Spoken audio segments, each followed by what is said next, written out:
Toulouse. La ville rose, mais seulement le jour. Quand les lumières s'éteignent, les briques rouges disparaissent et il reste autre chose. Des pas dans les couloirs du Capitole, alors que personne n'y a mis les pieds depuis des heures. Des silhouettes qui n'apparaissent que sur les écrans du métro, mais jamais devant les yeux. Des ombres trop longues dans les cimetières, comme si elles appartenaient à autre chose qu'aux vivants. Et des légendes que l'on croyait mortes, mais qui semblent encore respirer quelque part dans les ruelles de la ville. Ce soir, je vais vous montrer un autre Toulouse. Celui que les habitants évoquent en chuchotant. Celui qu'on évite de regarder trop longtemps. Celui qu'on ignore pour mieux dormir. Voici 10 mystères terrifiants cachés au cœur de la ville rose. Le premier mystère se cache sous l'un des monuments les plus sacrés de Toulouse, la basilique Saint-Cernin. En 1978, lors de travaux, des ouvriers ont découvert quelque chose d'inattendu derrière un mur effondré. Un vieil escalier. Un escalier qui descendait beaucoup plus profondément que prévu. La première descente a immédiatement mis l'équipe mal à l'aise. Le couloir était étroit, humide, et un froid inexplicable se mettait à tomber dès qu'on passait les premières marches. Un des ouvriers raconte qu'il avait l'impression que quelqu'un respirait dans le noir. Et ce souffle, ils l'ont tous entendu. Un souffle lent, profond, comme une présence cachée juste au-delà du faisceau de leur lampe. Quand l'un d'eux a posé sa main sur le mur, il a senti la pierre vibrer, comme si le mur avait un cœur. Puis, au bout du couloir, quelqu'un est apparu, ou plutôt quelque chose. Une silhouette blanche, immense, immobile, pas de visage. Seulement 2 trous noirs, profonds, qui semblaient absorber la lumière. Personne n'a bougé, jusqu'à ce que la créature murmure, dans un souffle glacé, presque étouffé. Descend. Les ouvriers se sont enfuis en panique. Le passage a été scellé dès le lendemain. Officiellement, il ne menait nulle part. Mais depuis cette année-là, des habitants affirment voir, exactement à 3h17 du matin, une silhouette blanche, debout sur le parvis de Saint-Cernin. Toujours la même, toujours immobile, toujours tournée vers l'entrée, comme si elle attendait qu'on ouvre à nouveau le couloir qu'on lui a volé. Mystère 2. Le canal du Midi. Le canal du Midi, le jour, est calme, paisible, mais la nuit, il devient l'un des endroits les plus redoutés de Toulouse. Depuis plus d'un siècle, des dizaines de personnes y ont disparu, sans témoin, sans bruit, comme si quelque chose les avait tirés sous l'eau. Et certains l'ont vu. Plusieurs joggeurs racontent qu'après minuit, une silhouette apparaît parfois au bord du canal, accroupie, immobile, la tête penchée vers l'eau, comme si elle observait son propre reflet. Ce qui trouble le plus, c'est que cette silhouette n'a jamais la même forme. Parfois un homme, parfois une femme, parfois quelque chose entre les deux, mais toujours courbée, trempée, les cheveux collés et parfaitement silencieuse. Quand on s'approche, elle ne fuit pas, elle ne se tourne pas, elle glisse simplement dans l'eau, sans faire de vagues, comme si elle n'avait jamais réellement eu de poids.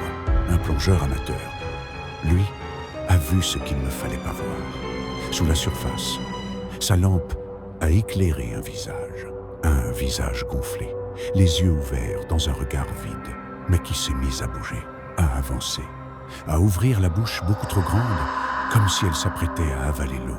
Ou lui, il jure qu'une main glacée a attrapé sa cheville, une main pâle, gonflée, qui venait du fond. Il a remonté à la surface en hurlant, et c'est là qu'il a entendu les bulles, juste derrière lui, comme si quelque chose remontait, lentement, très lentement. Depuis cette nuit-là, il n'est plus jamais retourné plonger. Et selon certains habitants, la silhouette accroupie réapparaît régulièrement. Jamais au même endroit, jamais à la même heure, mais toujours accompagnée de bulles qui remontent seules à la surface du canal, comme si quelqu'un où quelque chose cherchait à remonter.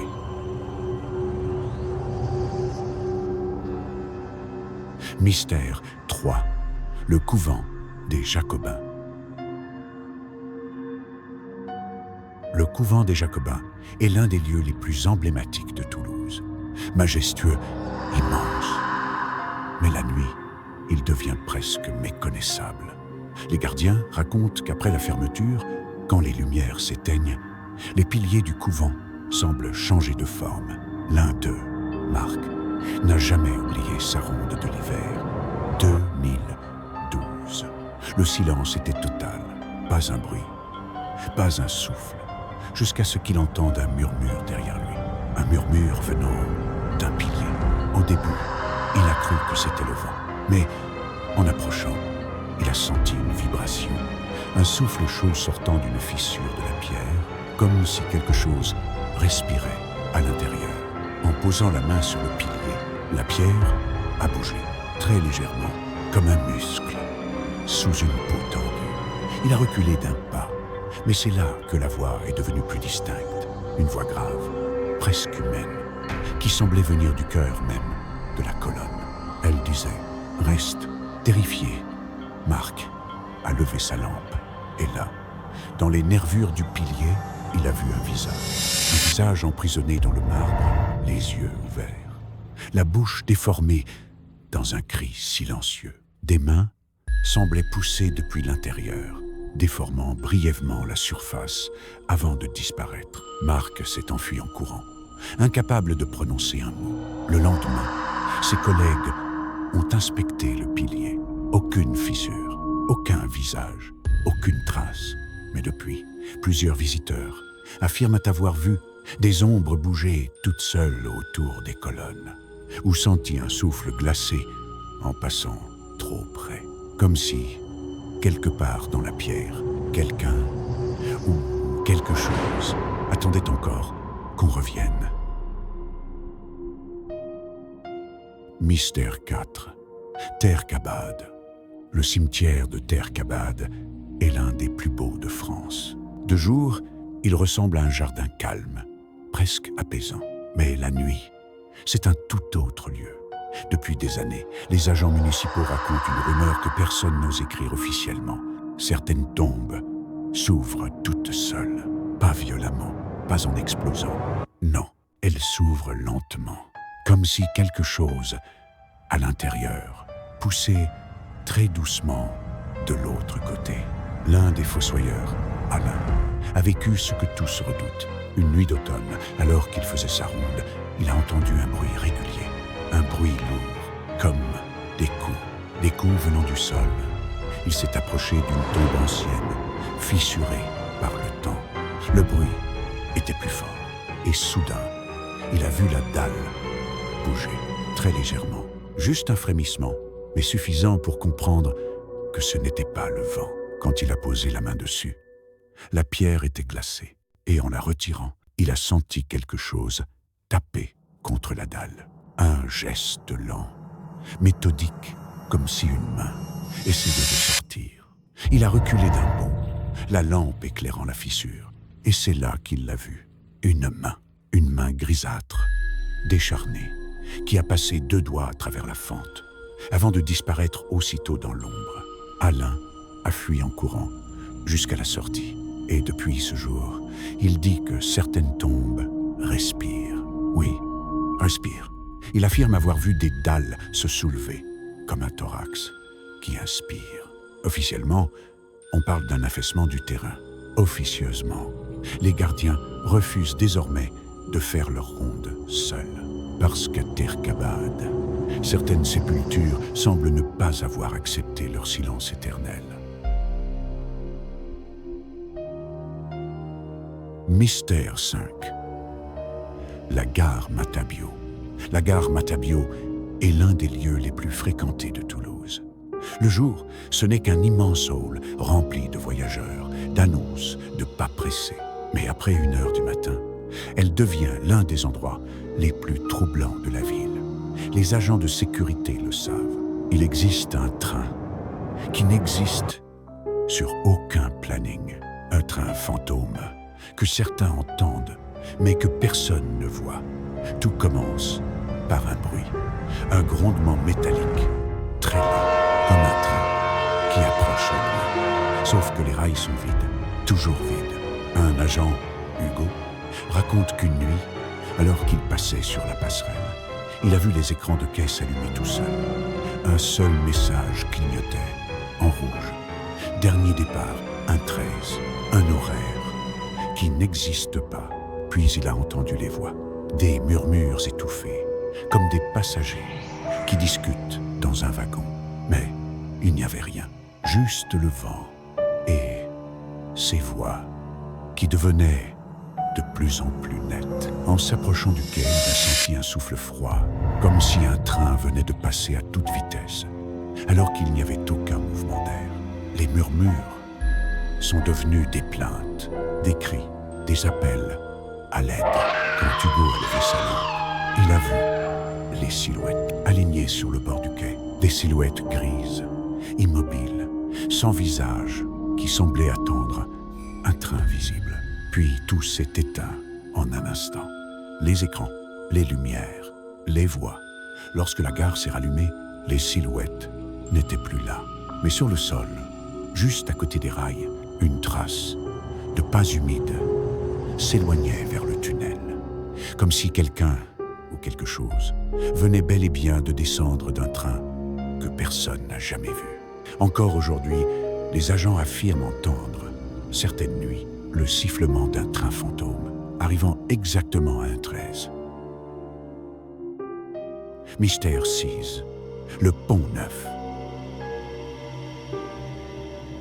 Le Pont Neuf est l'un des symboles de Toulouse.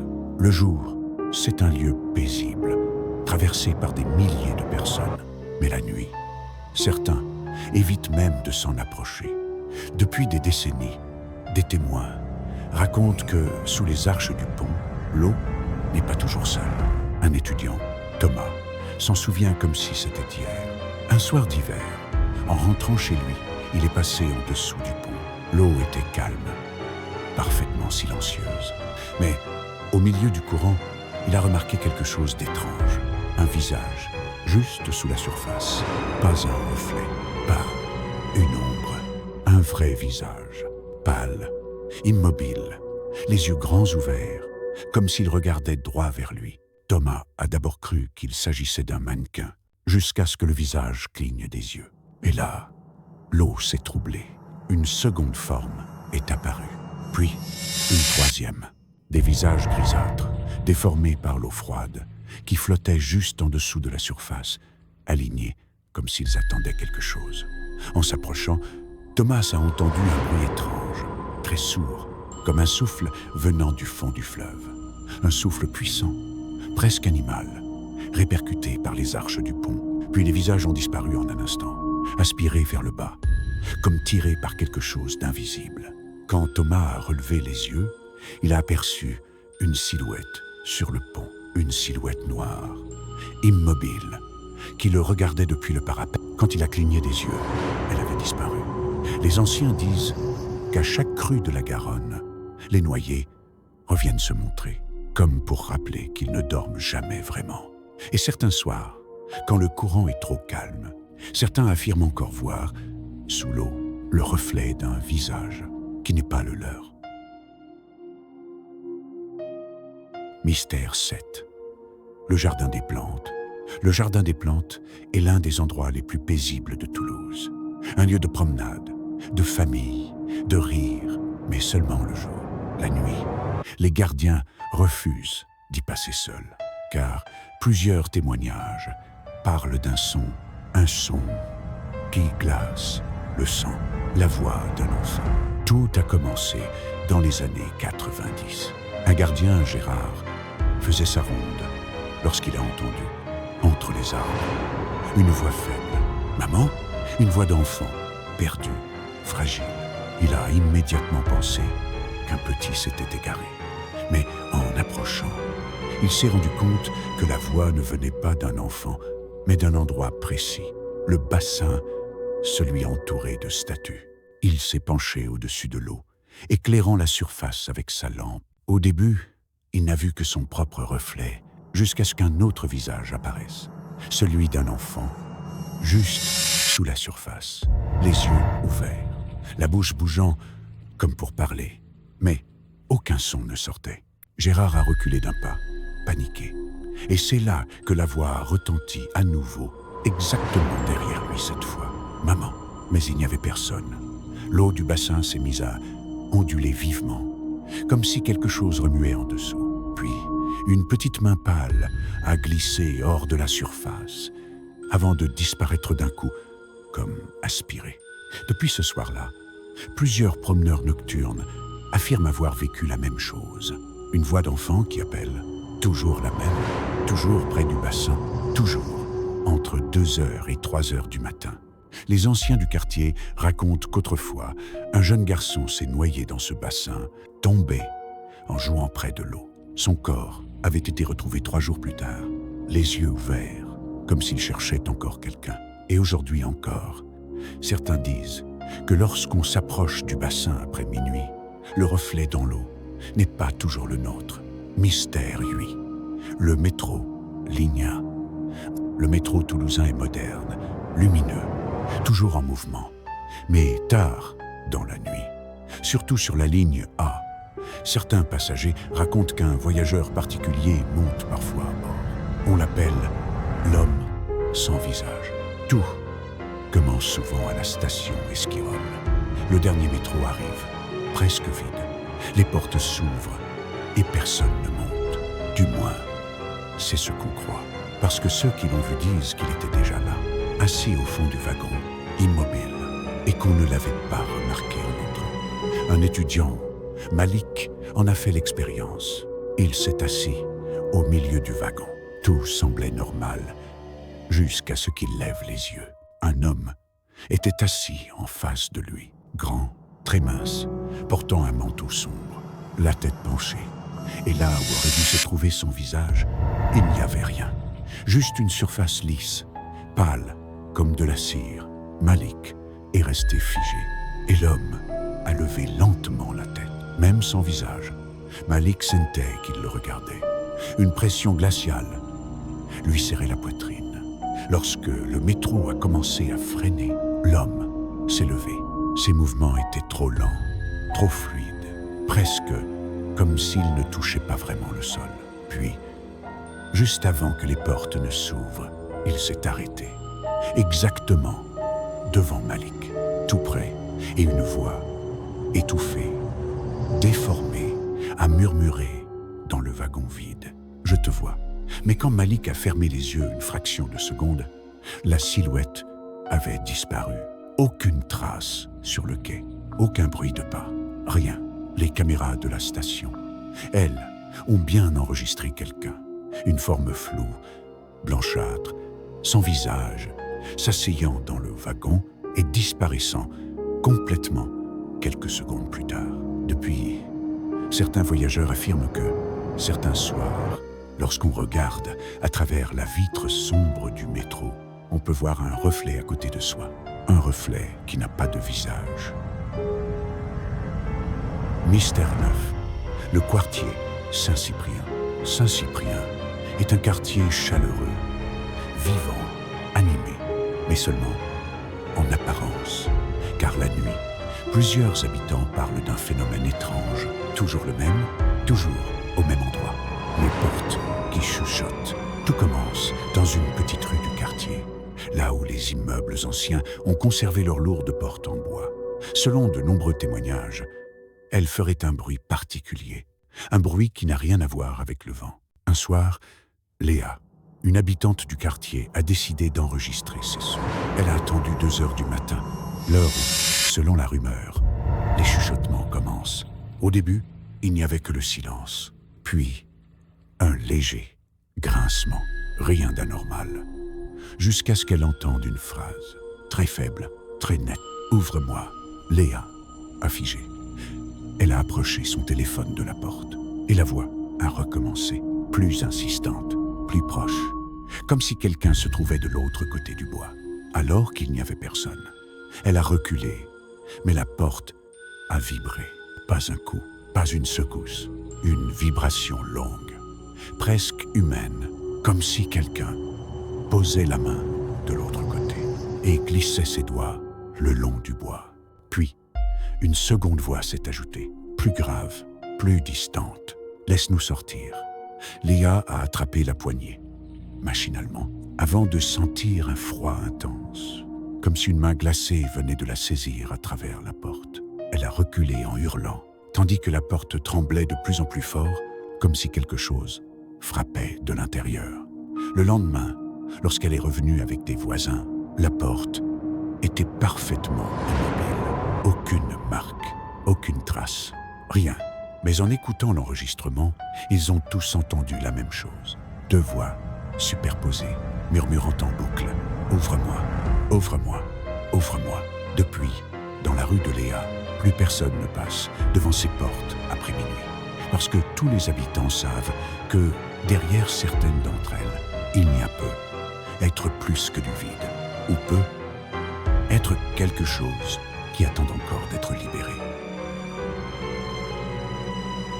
Mystère 10. Schupurpan. Le CHU Purpan est l'un des plus grands hôpitaux de Toulouse.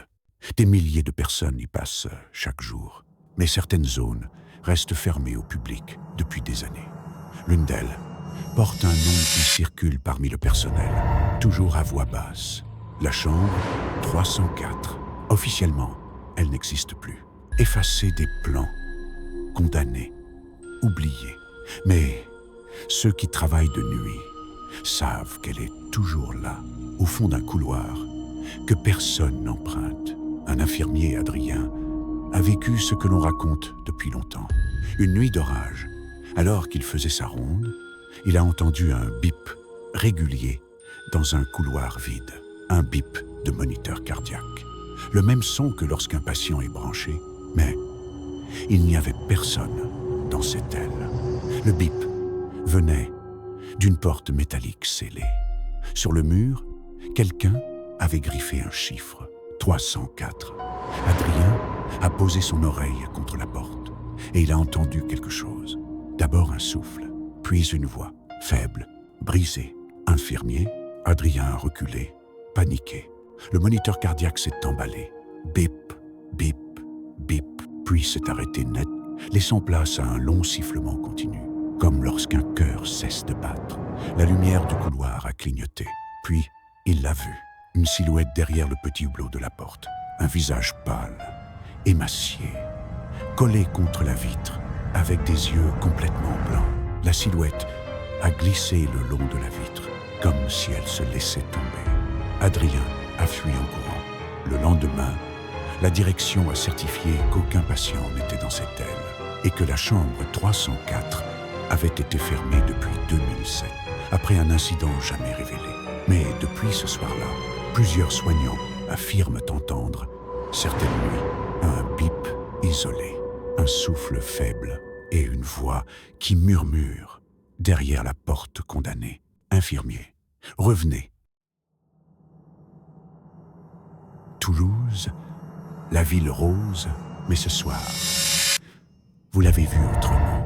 Derrière les briques, les ruelles, les lumières, il y a des ombres qui bougent encore, des voix qui murmurent, des portes qui vibrent, des visages qui attendent sous l'eau et des chambres qui ne devraient plus exister. Ce que vous avez entendu ce soir, ce ne sont pas que des histoires, ce sont des témoignages, des rumeurs, des traces de quelque chose qui continue de vivre dans la nuit toulousaine. Alors dites-moi, quel mystère vous a glacé le sang et quelle ville dois-je explorer ensuite? Parce qu'en France, chaque ville a son secret et certains ne dorment jamais.